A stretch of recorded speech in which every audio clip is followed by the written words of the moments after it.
face, cop. Are you a sports fan who loves to have a good laugh? Oh, yeah. Then you're in the right place. I'm gonna make him an offer again. Life moves pretty fast. Patriots win the Welcome Super Bowl. to the Man Cave Chronicles. Brady has his fifth.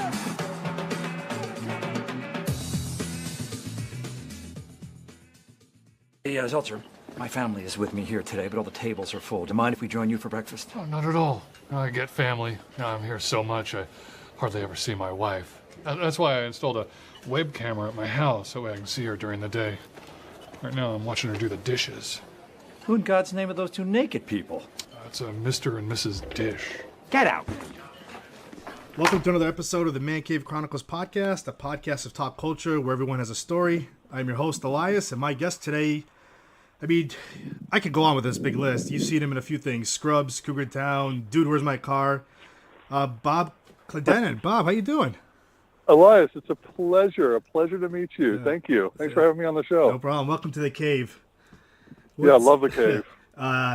So you're, I'll tell the listeners you're out walking your dog while we're recording this podcast. So if they hear, I am. It's a gorgeous day in Burbank, and my wife and kids are out of town, so I'm on a slightly different, more sort of a fraternity-style schedule. It's about 11 in the morning, doing a little dog walk and looking at the neighborhood. There you go. So how are things with you? What's going on? Good. I mean, it's sort of, my career's just sort of kind of chugged along at the same rate. I've got a couple of recurring things on different shows, some commercials and stuff like that, and I just feel sort of pretty fortunate. Yeah. What you've had a great career. You've been in TVs and movies. Like I said, I mentioned before, Scrubs and Cougar Town, and Right. we'll talk about that a little bit. So originally, let's get a little background on you. Like, where are you originally from? Okay. Okay. I actually grew up believe it or not, I grew up in Australia. I'm not Australian, but my parents moved there when I was about 8, and it was for my dad's work. It was supposed to be temporary. They fell in love with it. They ended up staying permanently. I went through junior high and high school there, and then I always kind of felt American at heart, so I wanted to come back here to go to college, which I did. I was an engineer, regrettably, for my undergrad, not a good one, and I fell in love with acting while in college and decided to go to graduate school for acting, which I did, and then shortly after that came out to Los Angeles. So that was like in the mid-'90s. Yeah. Did you enjoy living in Australia? And did you? I did. You didn't pick up the Australian accent, I'm guessing. I actually did have a bit of an accent when I came back, but then certainly by the time I got to grad school for acting, that's the first thing they kind of wanted to get out of me, because it was sort of a weird hybrid, where are you from, somewhere in Europe type accent. Yeah. Because it's been sort of morphed. But I loved Australia, and now that I'm a parent, I totally get why my parents were so keen on staying there. It's a great place to raise a family. It's a slightly more low-key lifestyle. The schools were great, etc. So yeah. I get it. Yeah. Are your parents still there? Well, my dad died a long time ago. My mother splits her time because my brother and I are both in the U.S., so she spends about half her year in Australia with her friends and about half the year here in the U.S. so she can see us and her grandkids. Yeah. Do you visit still? I do. I just took my family back a year ago for the first time. They'd never been. My wife had never been. And so we spent about 4 weeks there last year and had an amazing time. Yeah. So went to Tasmania. I grew up in Melbourne, so we spent the bulk of our time in Melbourne, but, traveled around. Yeah. It's a beautiful country, and the people are just great. Great beer. Oh, yeah. I've seen a lot of I've read a lot about the beer. And yeah. Did you enjoy, rugby? And is that what they're into down there? Rugby and soccer? Where I am in Melbourne is an even weirder sport called Australian rules football, which you may or may not have seen. It's basically a giant game of keep away. You kick it, you can handball it. You're playing on a field that's about 150 yards long and about 100 yards wide, so it's just nothing but running. It's a very, very physical game, but with no pads. It's wow. Crazy. It's a sport that only Australians could develop. Wow. Did you play it? I played it. I played in school. It was not great, but because of my height, I had some advantages. And then in the summer we'd play cricket, which is another very weird sport. Yeah. A lot of tennis. You know, when you're Australian, I got to play tennis and you have to swim. Yeah. So okay. So you went to college for engineering. Like, what made you pursue acting? Like, what hit you with the acting bug one day? Well, so it's a pretty intense engineering program, and I'm just like not feeling a lot of love for it. I'm okay at it, but my heart's not really in it. And I saw this poster for auditions for this like local sort of small dorm campus production, and I asked her. So I tried, and I just loved it. I loved the process. I loved being on stage, and people. Being nice to you afterwards. I liked the actors. That they were so much more outgoing and kind of interesting to me than a lot of the engineers that I was meeting, and it just felt like a good fit. And so then I started doing more slightly higher level productions on campus, some through the theater department and stuff like that. And again, just continued to really love who the people were and what we were doing. But I never, the idea of getting a degree in it or changing majors didn't really occur to me. I didn't think it seemed that sensible. So sort of out of respect to my dad, who was paying a lot of tuition money, I wanted to finish the degree and have like a career that I could actually kind of fall back on if this little pipe dream didn't work out. Yeah. I mean, and you've been in the acting world for what, 20 plus years now, right? More. Yeah, probably 25 years. Yeah. So, do you remember what your first gig was?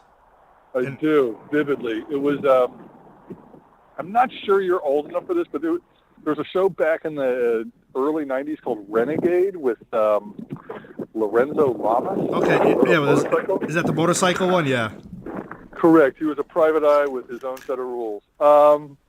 And so I auditioned. The only agent I could get when I first got to Los Angeles was this agent who operated not even in Los Angeles. She was sort of halfway between LA and San Diego, and she would send her actors down to San Diego as local hires, which meant that the production didn't need to pay for their transportation or their hotel, right?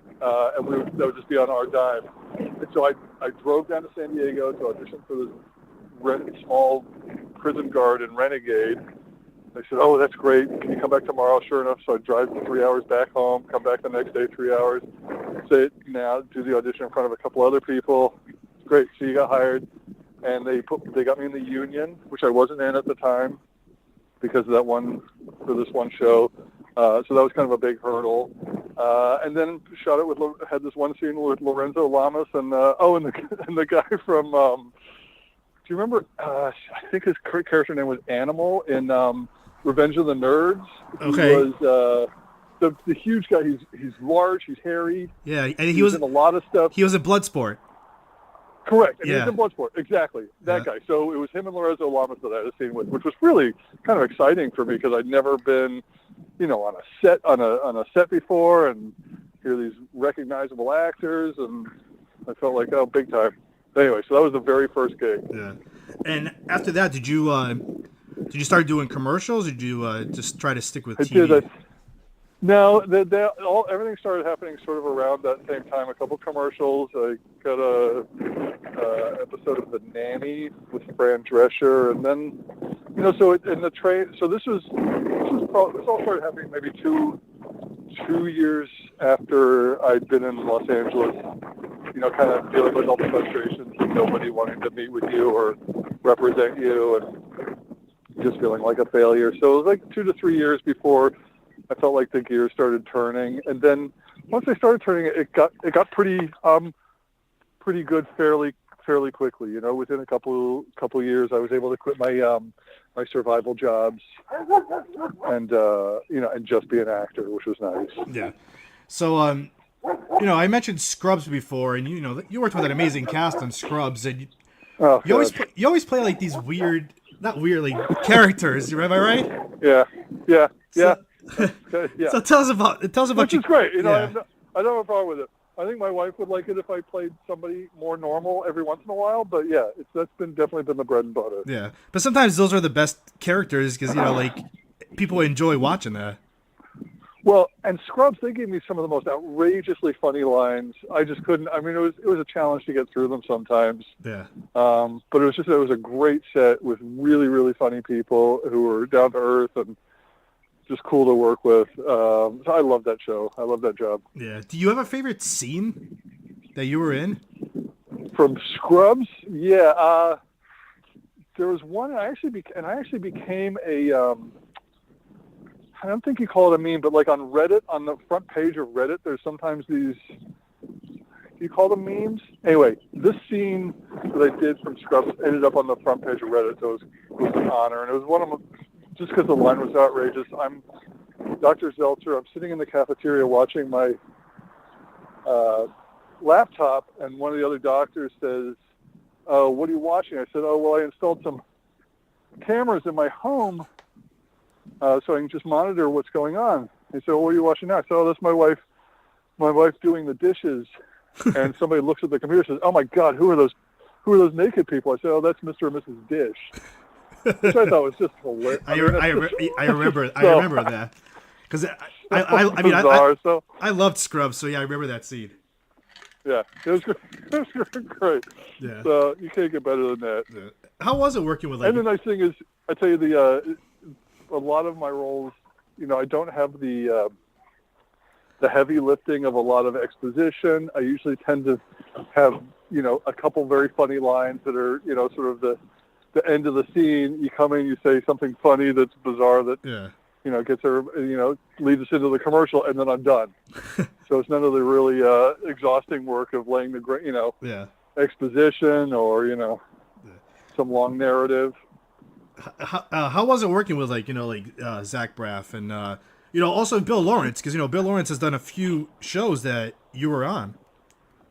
Bill Lawrence is one of those guys that like Judd Apatow and those guys who are really have a sort of a stable of people that they like to use, that they work with a lot. You see a lot of the same people show up in Bill's other shows.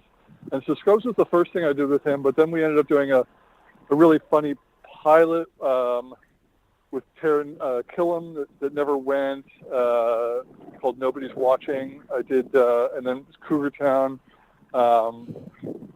So he's really faithful or loyal, and I really, really like him. He's just an extraordinarily great guy. Yeah. And he also tends to not. You don't find people who are difficult on his shows because he just, he can work with whoever he wants, and if you are difficult or problematic or something, you don't end up working with him for very long. And so his sets are always very, very fun. On Scrubs, everybody got along. Cougar Town, the same thing. We'd day drinking going on. Everybody really just a fun place to work. Yeah. And that's not always the case, believe me. Yeah, and that's a good thing. So in Cougar Town, you played Dr. Tom, which, another doctor role. I know it's a Bill Lawrence, right. It's a Bill Lawrence show too. But your character, he was a little bit awkward too and everything. And it seemed like you recorded most of your scenes outside the window. Correct. Yes, that was my almost constant location when I was framed by Courtney's little kitchen window. Yeah. Kind of a funny kid. See, Bill loves little throwbacks. Like the idea of making me a doctor as a reference to anybody who was a Scrubs fan, thought that might be funny, etc.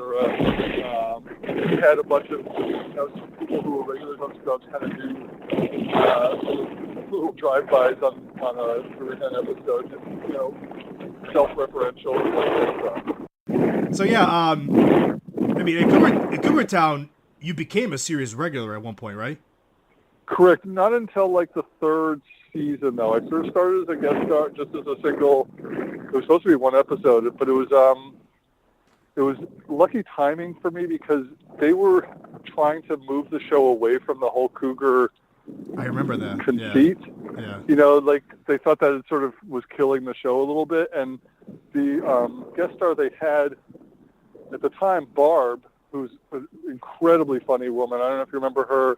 But she really was the ultimate cougar, and all her stuff was really. So I think they kind of wanted to, since they wanted to move away from the whole cougar concept, to kind of segue from her into the weird neighbor was the right, what they wanted to do at the time. So it was really lucky for me timing wise that I came on just as they were trying to kind of find a new direction for the show. Yeah. Do people come up to you like in the streets at all because they remember you from the Zoltan scene for Dude, Where's My Car? I do that Zoltan hand gesture all the time in pictures. People want that. It's so funny because it's now. I mean, that movie's now getting close to 20 years old, I think. Yeah.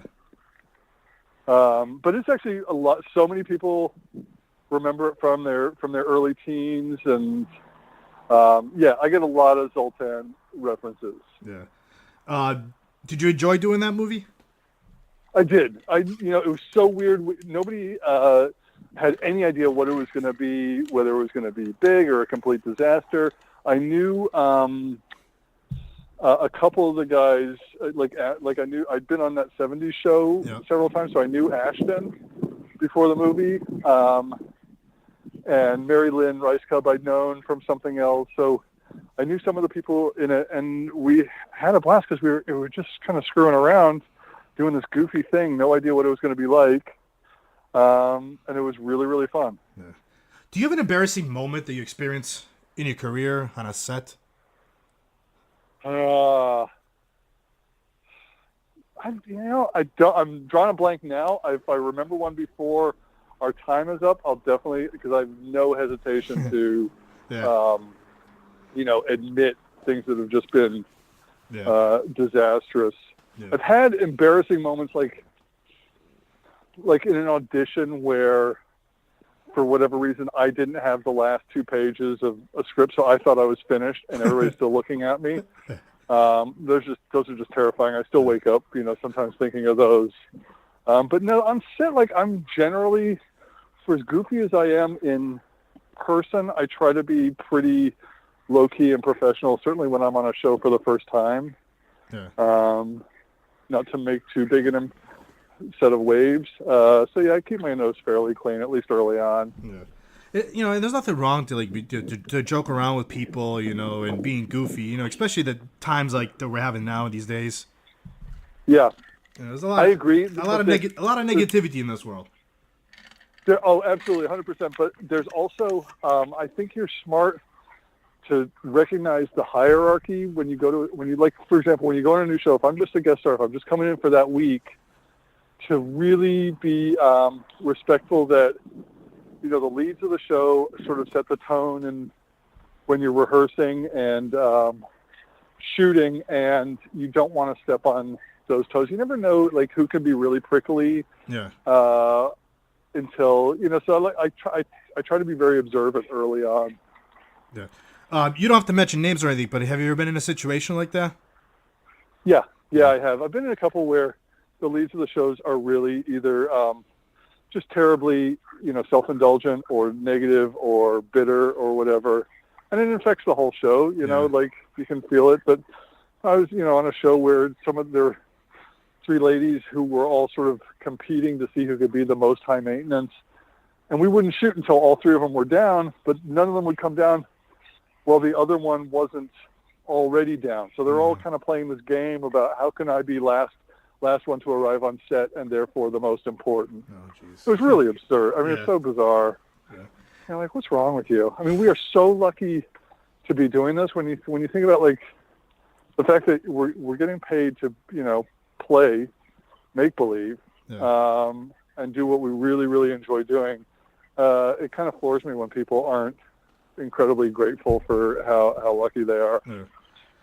Yeah, I mean, like you said, you've been in the business for 20 plus years. It's your bread and butter. Yeah. And I'm one of those guys, like you said, I'm sort of, in sports, I'd be a utility player. There's not shows aren't going to be built around me, but it's nice to know that you're the guy that can come in and just hit the joke and leave the scene and, and function in a lot of different roles. Yeah. And I like that. I really, really do. So, you've worked with some great cast members throughout your career. Is there one person you would like to work on TV with or a movie, and why Why him or her? Like my personal idol is somebody like Bill Murray. Yes, he's one of my favorites. Because and he was all through my adolescence and college years. He was always one of my favorites. But he's shown himself, like in the last 10, 15 years, to have so much depth and range that I think you didn't originally know he had. And I just find him fascinating as an actor. I think he's so honest. I think some of the movies he's done that have been on the more serious side, Lost in Translation stuff. I just find him incredibly compelling to watch, and I love his choices. I think his sense of humor is amazing. So yeah, he would be a dream to work with. One of my favorite movies with Bill Murray, it's because since you brought him up, is this movie didn't really do that well in the movie theaters, and it didn't get a lot of love. Quick Change. Oh my God, Quick Change is one of my favorites. It's one of my favorite movies. I quote that thing all the time. Is that our plane? No, if that was our plane, it would be crashing. Yeah. That's one of the greatest lines ever. I remember renting that movie with my brother on VHS when we were young, and it's like we used to get it all the time because, like I said, not a lot of people like that movie, and it was like, this is a great movie. It's a great movie, and Jason Robards plays it so straight, and he's great. Yeah. Yeah, it's fabulous. I've just watched. I was telling you that I got a teenage son, so I'm trying to expose him to all these great 80s and 90s movies that I think he should know and be able to quote, for the rest of his life. And so we haven't done Quick Change yet. That'll be next on the list, but we did just do Meatballs. Okay, yeah. The original one, right? The first one. The original one, right? Yeah. Correct. Do you have who are some of your influences in the acting world? Is there anybody that you look up to? I was asked recently about what comedians I liked, and I do remember, because I tend to have a very dry, deadpan style that is most comfortable with me, and I think that may stem from my parents were huge fans of Bob Newhart in the early days. Like, I don't know if you've ever listened to any of his actual albums.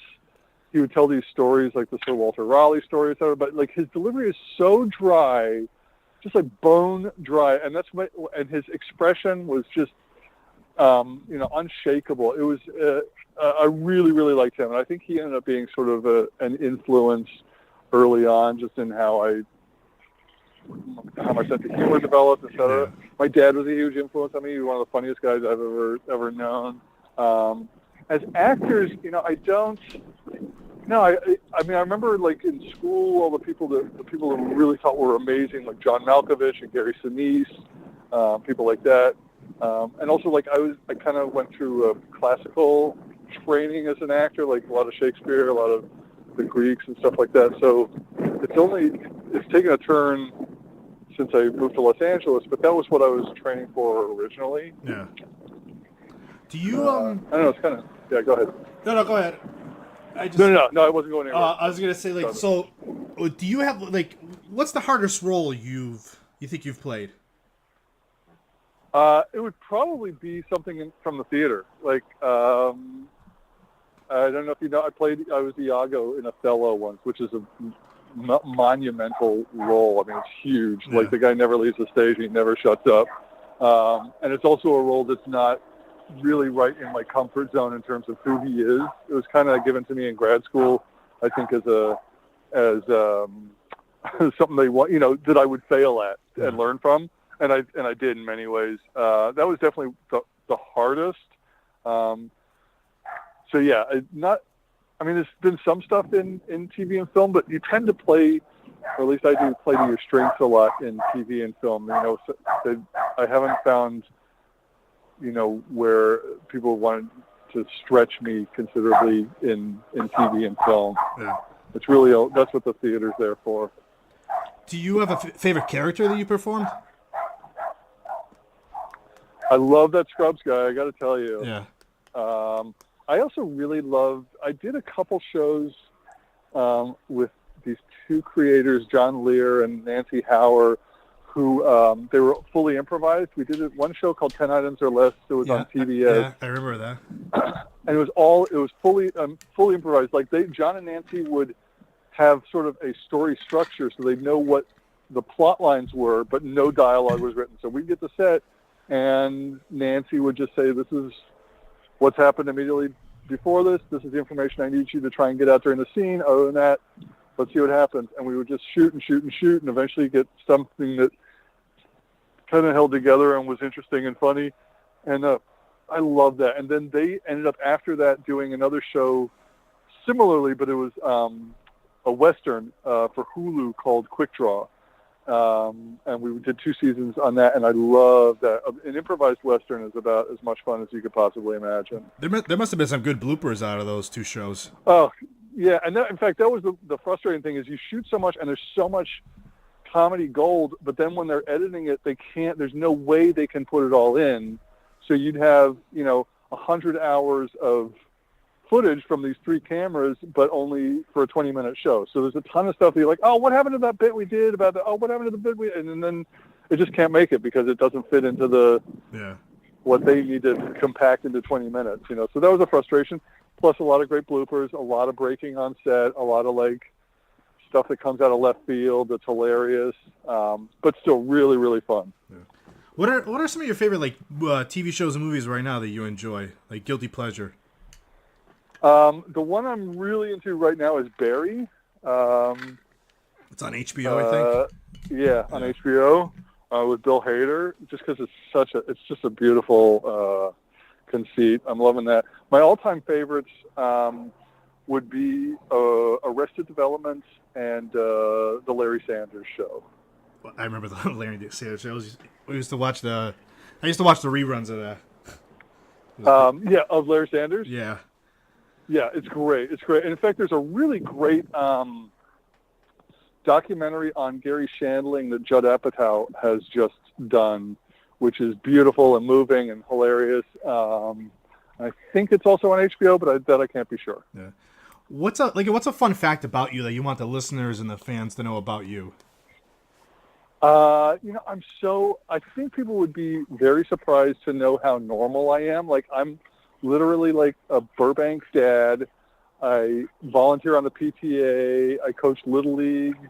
I putter in my garage building furniture. I play these weird characters, but I couldn't possibly be more normal. Yeah. What? And I think that would surprise people. Yeah. What? Do you have any future projects that are coming up that you can share? A couple of things. There are a couple commercials. I did a really funny Southwest campaign, the Want to Get Away thing, but unfortunately it hasn't aired yet because Southwest keeps having, different not great news stories about them. So I don't have a great history with airline commercials. I did a huge American Airlines campaign just before 9/11 happened. Okay. That never saw the light of day. So hopefully this will come out at some point when they sort out their problems. I did a couple web series that were really fun. There was one called Vice Force Action Squad, which is sort of a parody of those 70s and 80s maverick cop kind of shows. Yeah. And that looked really, really funny. I think we did 8 episodes of that. Another web series I did. So it's little things here and there. I keep showing up. Yeah. The web series, they're starting to get bigger and bigger because it's easy to find it online and people can watch it. It's true, and they're starting to get some of these big players with with very deep pockets like YouTube and Facebook are now getting into that game, and so you're getting some really quality with really good people. Big name people with big name writers and directors are doing these because I think it's such a new form that we're going to be getting content through in the future. I mean, YouTube struck gold with Cobra Kai. Oh my God, absolutely, yeah. Did you get a chance to see that? Have you watched that? Yeah. No, I was going to ask you. Have you? Is it good? It's really good. I was actually surprised it was that good. All right, I will check it out. And it's almost like there's such a flood of really good content. I always feel like I'm several steps behind in terms of things I need to be catching up with. Yeah. Well, especially, like you said, you're a busy person. You're a dad. I totally understand. I'm behind on so much TV on my DVR. It's like, right. Between working and then, coming home, seeing the kids, and doing things with the kids. Yep. Somebody needs a diaper change. Exactly. You've got this. It's just so hard to find. Yep. Yeah. I hear you. Do you enjoy coaching Little League? I do very much. Although I'm really at the end of my knowledge. But I think once they're past 4th or 5th grade, they need to move on to a real coach who knows what he's doing. I'm just really good at babysitting, coming up with fun games, and teaching them, good sportsmanship and stuff like that. But as a knowledgeable coach, I'm deficient. Yeah. How old are your boys again? 15 and 12. Okay.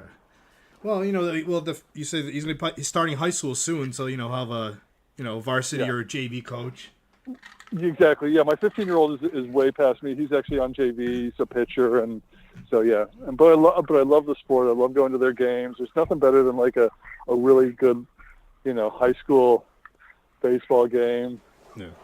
How can the listeners find you online? I have a website that I've finally gotten up and running, which is robertclendenin.com. I'm on Facebook. I'm on Instagram a little bit. That's at Bob Clendenin, and also Twitter. But I reserve Twitter for all my being a jerk politically. So it's less industry stuff and more just the other side of me. But like for industry things and stuff, either my Facebook page or my web page. Yeah. All right. Is there anything else you want to tell the listeners before we end this? No, this has been delightful, man. The time flew. It was really fun talking to you. Thanks for coming on.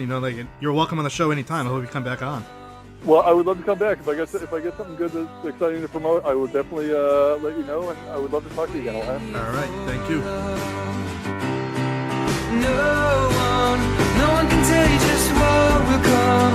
It's always something and then it's gone.